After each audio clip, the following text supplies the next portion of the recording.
It's a privilege to introduce the Honorable U.S. Senator Cory Booker from New Jersey.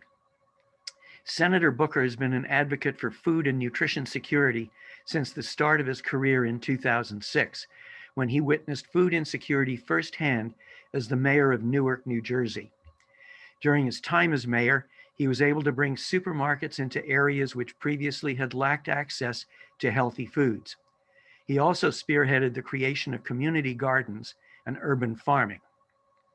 Senator Booker has introduced multiple pieces of legislation on agricultural topics, including addressing discrimination against minority farmers. Senator Booker is now chairman of the Subcommittee on Nutrition and Specialty Crops and has been able to make change on the national level. During his time in the Senate, he's introduced the Food and Nutrition Education in Schools Act, which allocates federal funds toward educating students about healthy food practices.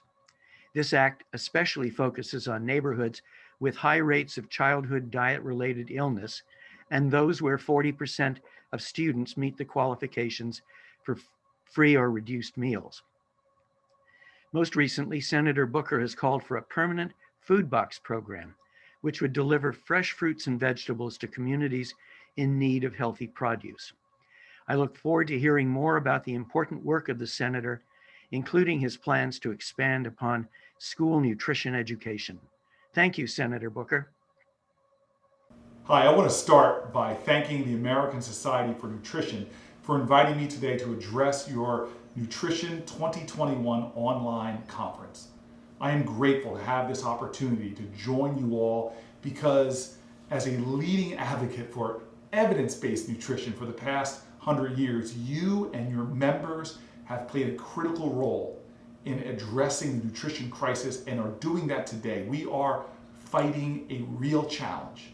And so this year I joined the Senate Agricultural Committee and I am now the chairman of the subcommittee that has jurisdiction over federal nutrition policy. I'd like to tell you a little bit about my journey to get here and then talk to you about how I hope we can work together to move our nation forward.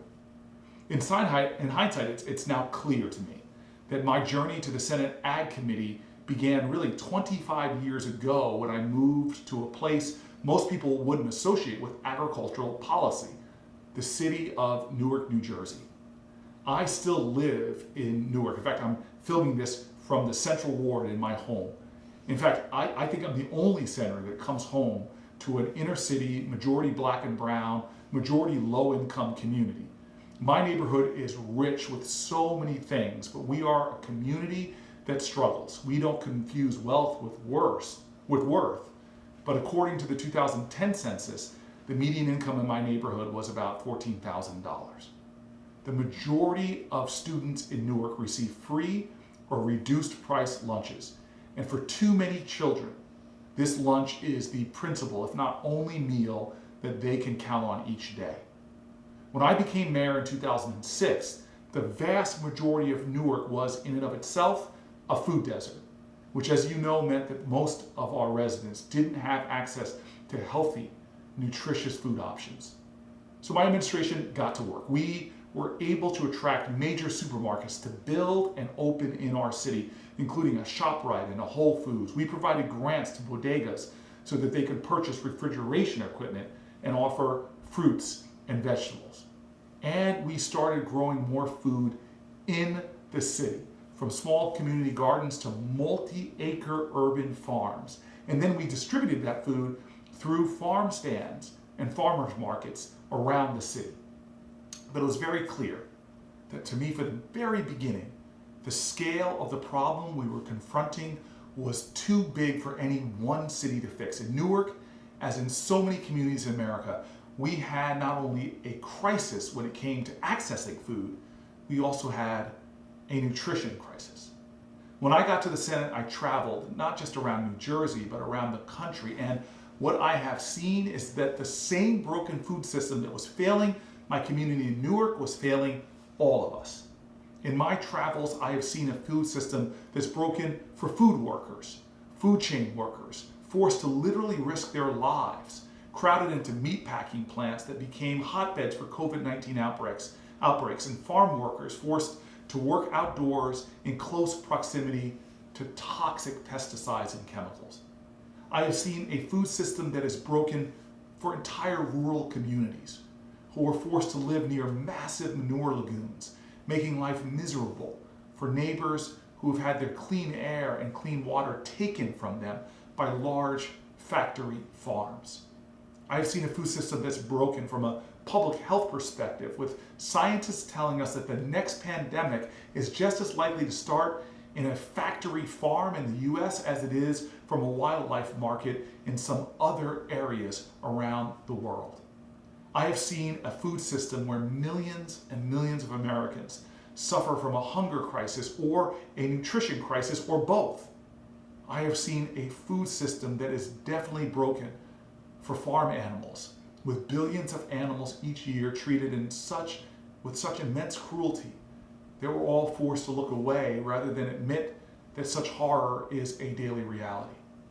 And I've seen a food system that's just broken for some of the most noble professions we know, farmers and ranchers who are being squeezed from all sides by multinational corporations with near monopoly power, starting from their seed suppliers all the way to the marketplace they sell their animals into. And extreme levels of corporate concentration are not just a problem for farmers. A small number of companies now produce most of the food we eat, which has led us to where we are today, with the majority of our diets consisting of calorie-rich, nutrient-poor, ultra-processed foods and sugary beverages. They're at the root of higher and higher levels of chronic disease, such as heart disease, cancer, and unimaginable rates just a generation or two ago of diabetes and prediabetes. This is a very broken system, a system that simply does not reflect our shared common American values. And this very broken system has created a nutrition crisis, the one we're now confronting, that is very much a massive public health crisis. In 1960, approximately 3% of the US population was considered obese, but today 40% of Americans are obese, and many are dealing with the serious health implications associated with it. Because of this nutrition crisis in our country, half of our population has type 2 diabetes or is pre-diabetic. Even more shocking, 1/4 of our teenagers are pre-diabetic or have type 2 diabetes. And the numbers get even worse in Black and brown communities. Type 2 diabetes rates have tripled for Native American children, doubled for African American children, and increased 50% for Hispanic youth in just the last decade. The risk of diabetes is 77% higher for Black people in America, and we are twice as likely to die from diabetes. In addition, Black Americans are 40% more likely to have high blood pressure, 30% more likely to die of heart disease than their white peers. Ron Finley, the great African American activist, talked about how in South Central Los Angeles there are drive-bys and drive-throughs, and quote, "The drive-throughs are killing more people than the drive-bys." We are currently subsidizing easy access to the foods that are high in calorie but have minimal nutritional value and that are literally killing us. While at the same time, many communities, primarily low-income communities, rural and urban, communities of color, and others lack access to healthy foods they need to thrive. People in communities like mine and across this country know what it's like to go to a corner grocery store or bodega and find a Twinkie-like product cheaper than a piece of fruit because of our subsidies. Yet, while the federal government tells us that our plate should largely consist of fruits and vegetables, currently less than 2% of our federal agricultural subsidies go to these healthy foods. Let's be clear about something. Big food companies want us to believe that obesity is a moral failing, that type 2 diabetes is a moral failing, that chronic heart disease is a moral failing. Well, that is a lie. It is a policy failure. It is our collective failure. When big food companies carefully formulate and market nutrient-poor, addictive, processed foods, and then we see folk trying to blame the consequences on us, we must stand up for the American people.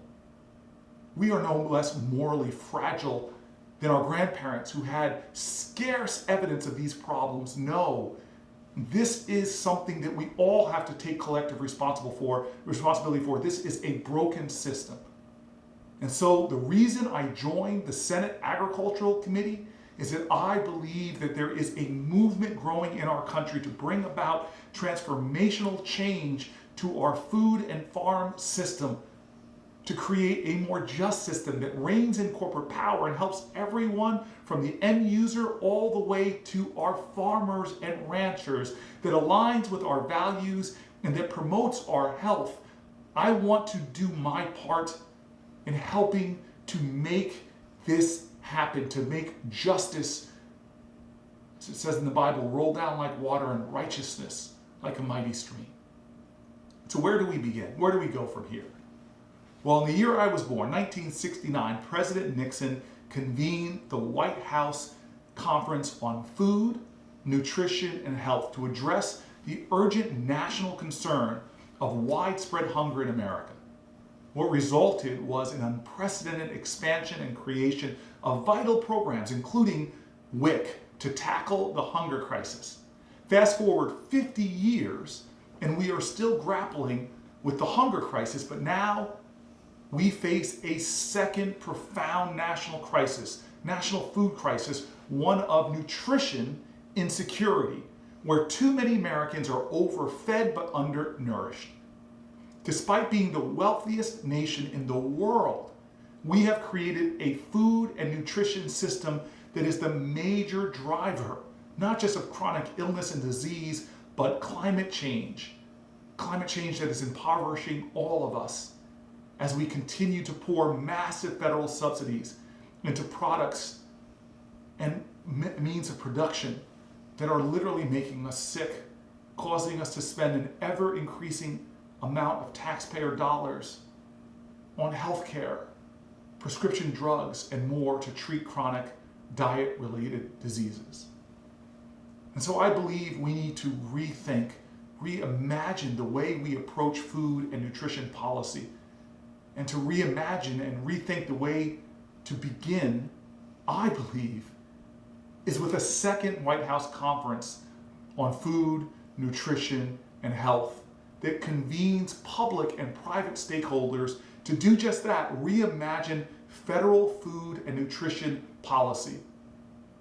But our current food system has been created over many decades and has powerful multinational stakeholders who are so invested in the status quo. There's great wealth being created off of the human misery and suffering that we see from farmers to consumers. And so in order to transform this broken food system, we will need to build a new coalition of stakeholders who demand change in a collective chorus of conviction. And that is what I have been working on to bring together and to build together with leaders like you. We must build a new coalition with independent family farmers who are being driven out of business by consolidated national corporations. We must build a new coalition with environmental justice advocates who understand the harm caused by the poisons that agricultural conglomerates use. We are building and must build a new coalition with climate change activists who know that our current broken food system is a major contributor of climate change. We must build a new coalition that at the center of it is this new imagination, are the reforms and investments that we know are working, like regenerative agriculture and other solutions. We know the way. It's not a matter of can we move forward, it's do we have the collective will in a new coalition. We must build this new coalition with food and farm workers who demand our empathy and understanding and are too often not being protected on the job and not being paid a living wage. That new coalition has to include you, public health advocates. Last Congress, I introduced legislation to phase out these massive factory farms that are an aberration in the face of our ancestry and our legacy. The overuse of antibiotics by these factory farms alone shows us the severe public health threats that these factory farms represent. The bill was endorsed by the American Public Health Association. Well, we need to do more. We also need the voices of scientists and researchers and other experts in evidence-based nutrition policy to join this growing coalition to reform federal food and nutrition policy.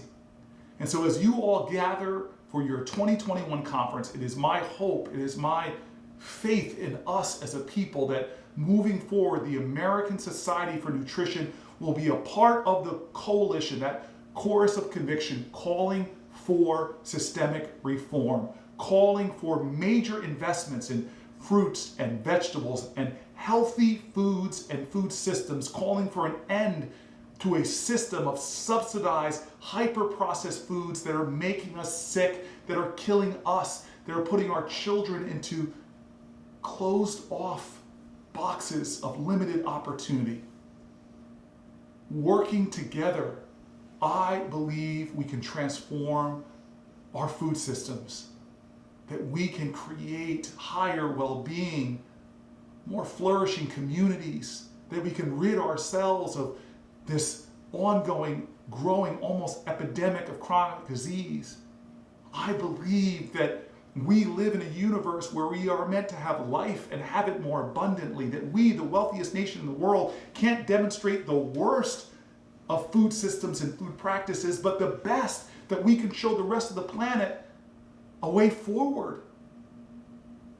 That we cannot sit back and watch as other nations' food systems go from their cultural heritage into the standard American diet, sad, but that we can help this planet with all of its crises and challenges brought about by climate change, by pandemics, diseases, impoverishment, that food, the very source of life, can actually help us to elevate all of humanity, starting right here in the United States of America. If we want to form a more perfect union, if we want to connect our country, if we want to join together for the larger mission of this beloved society, I think the right place to start and to focus is with that heritage that came from the land that helped to build this nation. And that is our food, the systems around it, and the ideals that will be, I believe, our salvation. Thank you so much. All the best, and God bless you in your work.